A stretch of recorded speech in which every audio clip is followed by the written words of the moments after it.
In this section, we will be looking at our third kinematic variable, acceleration. Acceleration affects velocity because it's the rate of change of the particle's velocity. And because velocity affects position, we'll see that in turn, acceleration, velocity, and position are all connected in the next section. Now the symbol for acceleration is A. Its units are meters per second squared.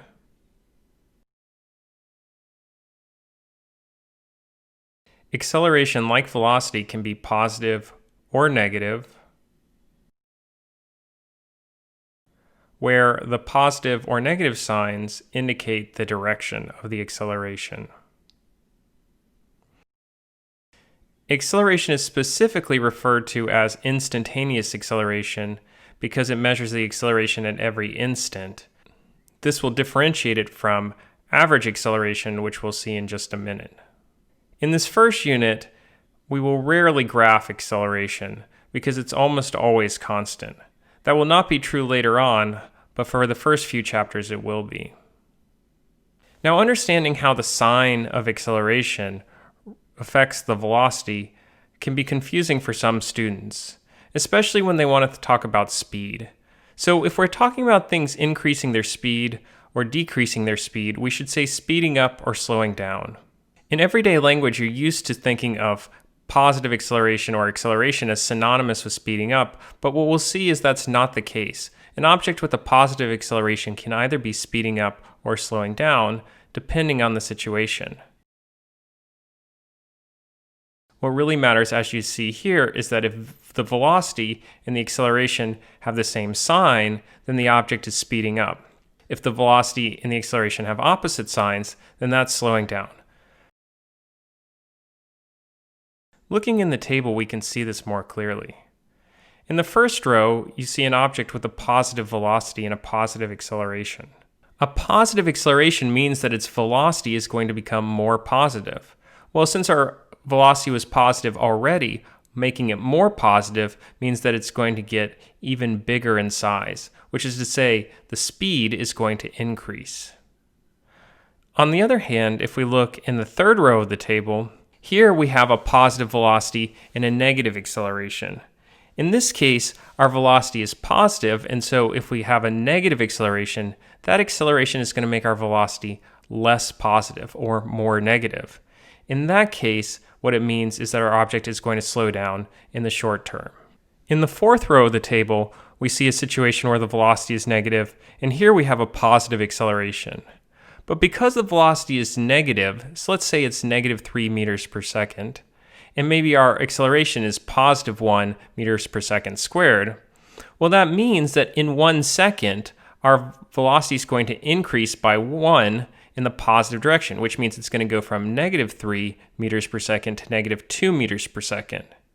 What that means is that the object is actually going to slow down, and we can see clearly in this case that a positive acceleration leads to an object that's slowing down. And of course, this just goes back to the rule that we stated a second ago, which says that if velocity and acceleration have opposite signs, then the object is slowing down.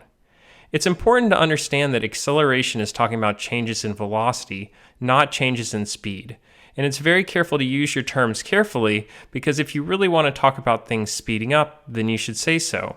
If you want to talk about changes in velocity, then you should be talking about acceleration. And this really matters because velocity is not the same as speed. Just like with velocity, we can talk about changes over the whole trip.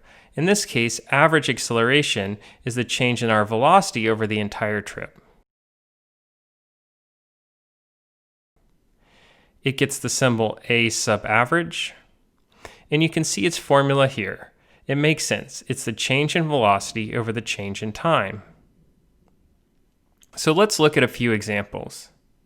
In this first example, a boat is traveling at 20 meters per second, and it increases its velocity to 30 meters per second over 10 seconds. We just plug that into the average acceleration formula. 30 minus 20 over 10 is equal to 1 meters per second squared. In part B, the car comes to a stop, and so its final velocity is 0, and so we just plug that into our formula. 0 minus 30 over 5 is negative 6 meters per second squared. Again, this makes sense because here we have a positive velocity and a negative acceleration, and so the object slows down as expected. Part C is an important example as well. What it says is here's a car that's traveling at 20 meters per second. After 10 seconds, it's traveling at the same speed, but in the opposite direction. Now the speed hasn't changed, but this object did accelerate. And the reason it accelerated is its velocity changed from 20 meters per second to negative 20 meters per second. If we plug that into our formula, negative 20 minus 20 over 10 becomes negative 4 meters per second squared. Now, while we won't graph acceleration, we will be able to read acceleration off a velocity versus time graph. Acceleration is the slope of a velocity versus time graph. Let's look at an example. In this case, we have a squirrel that's moving rather erratically, and you can see the description here. So let's go ahead and graph the velocity and see how the acceleration is connected in this graph. We first lay out our axes, time on the horizontal axis, and velocity on the vertical axis, making sure to include units.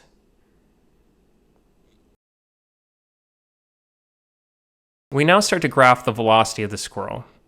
And so for the first 2 seconds it's sitting still, which means it has no velocity, and that just means our velocity graph is a horizontal straight line on the axis. Now the squirrel accelerates at 3 meters per second squared for 1 second, which means after 1 second it has gone from 0 meters per second to 3 meters per second for its velocity. And now it travels at that constant velocity for 3 seconds, so it's at 3 meters per second, and so for the next 3 seconds it stays at 3 meters per second. We draw that with another horizontal straight line, this time at 3. Finally, in the last 2 seconds, the squirrel slows down at a constant rate, which means its velocity goes from 3 meters per second back to 0 meters per second. In this case, we connect our line starting at 6 seconds and connect it back to the axis at 8 seconds. Now, if you want to calculate the acceleration here, you can, and you can realize that the slope in this case is negative 1.5 meters per second squared, and so again, we can see the slope of our velocity versus time graph is the acceleration. In our final graph, and this was mentioned before, we can detect when the object is accelerating by noticing that curves on a position versus time graph represent an object that is accelerating. Now we can't tell what that acceleration is exactly, but at least we know there is an acceleration there. As we did before, we can break this up and we see from 1 to 3 seconds the object is accelerating because the graph is curved, and also from 8 to 9 seconds the object is accelerating because the graph is curved. And so it's accelerating both from 1 second to 3 seconds and from 8 seconds to 9 seconds. Now the type of acceleration that's happening here is quite different. It's actually speeding up from 1 second to 3 seconds because the slope is getting steeper, and it's actually slowing down from 8 seconds to 9 seconds because the slope is becoming less steep. It is important to be able to detect these types of changes in a graph because understanding the acceleration, the velocity, and the position all at once is very important for understanding the motion of an object.